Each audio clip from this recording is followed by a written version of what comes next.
you for that. Are you gasping for a fag now, are you?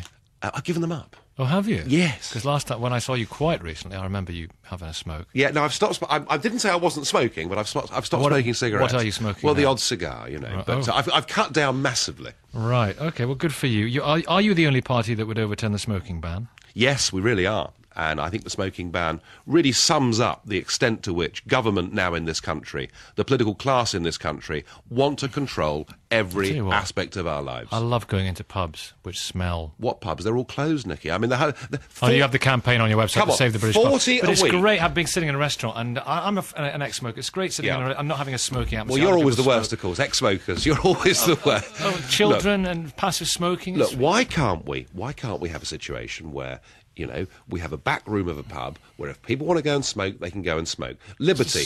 Liberty. Live and let live. There are still 12 million... Live and let kill other people. No. That's the point about liberty. The point about liberty is that smokers should not impinge upon non-smokers and non-smokers should not impinge upon smokers. And what we've got now... smoke inevitably, inexorably impinges on non-smokers. Oh, come on, just as car fumes do and all the rest of it. We could have separate smoking areas, separate smoking rooms. We could do that. And interestingly, in Germany, 3 of the German states have overturned the smoking ban in the last few months to allow separate smoking rooms. What a choice for the anti-smoking, anti-European. Where do they go? Michael in St Helens, good morning. Good morning, Nicky. Hello, Nigel. Hello there. I'm looking to vote for somebody because the 2 major parties don't deserve anybody's vote. They should all be sacked. They should all be prosecuted. But I have a feeling that voting for you is like voting for the Liberal Democrats. And I mean that in the nicest possible way. In that I don't feel as though you're strong enough. I feel as though when you had Kilroy Silk there, he was out and his face was everywhere. But you're not. Well, I'm not a celebrity, and we do live in an age and a culture of celebrity, and you're absolutely right about that. However, I have every reason to think that we have an opportunity here, not just to beat the Liberal Democrats in these European elections, as we did last time round. I think UKIP's got the potential on June the 4th to beat the Labour Party into 3rd or 4th place in this country.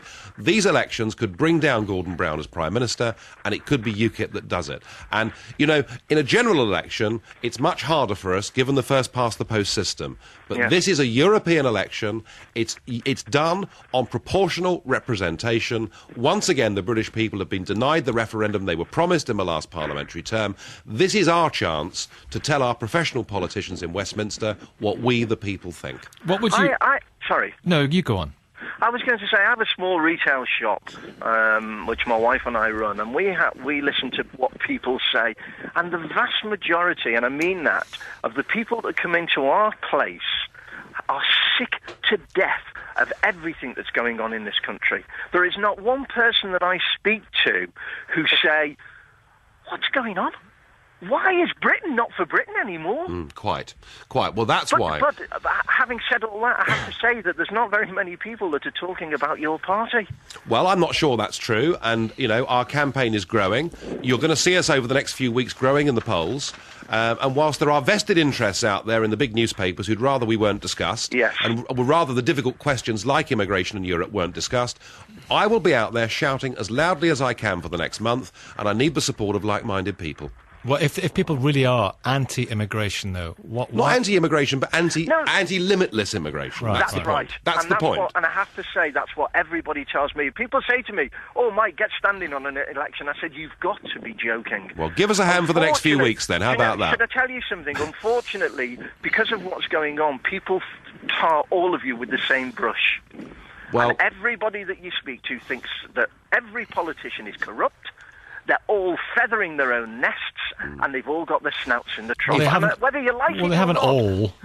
There are honourable people in all political parties. Let me tell you something. I'm pretty sure that there is. But the problem that you've got is you've got to try and convince the majority of people, whatever spin doctors tell you, the majority of the country think that not you personally, but think politicians are corrupt. They don't care about us. Look, our people, you know, I'm a retired businessman, we've got former school teachers, we've got the EU's former chief accountant, we're all real people. None of us had a single political ambition in our body. We're doing this because we're upset that we've been badly misled by the big parties in Britain, and we want to teach them a lesson. Can you see yourself ever in the future, if you do get your dream and we pull out of Europe, we've only got 20 seconds for this answer, rejoining the Conservative Party? I've no idea. It would have to be a very different Conservative Party to the one that we've got now. It would have to be a party that believed in British laws for British people. It would have to be a party that believed in real parliamentary democracy, the very thing our fathers and grandfathers built and defended. Nigel Farage, thank you very much indeed. And thank you for your calls on 0500 909 693. Victoria is next.